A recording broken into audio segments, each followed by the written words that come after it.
Jim from Propel. Have you seen this big guy?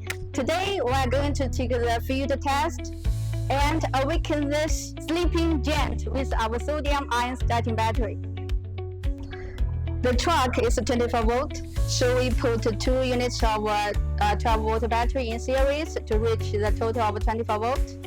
And here is the oscilloscope to get the real-time data of the cranking current. This battery can allow 200 ampere constant discharge current and charge current. That means it can match almost all of the alternator. And if we take a close look at the battery, we can find this vent. This is for the internal heat dissipation, and this is the emergency button. It is to make sure you have enough power when you need it the most. Let's witness this exciting moment. Let's start the engine. Beautiful. The cranking current has reached to 1320. Okay, one more time.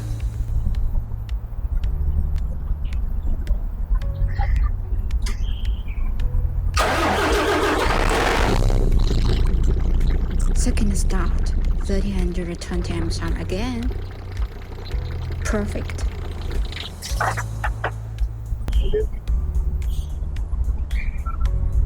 Repeated cranking test. Good.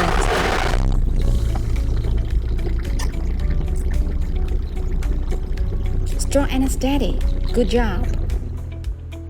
Don't get left behind. It's time to get rid of your counters lead-acid battery.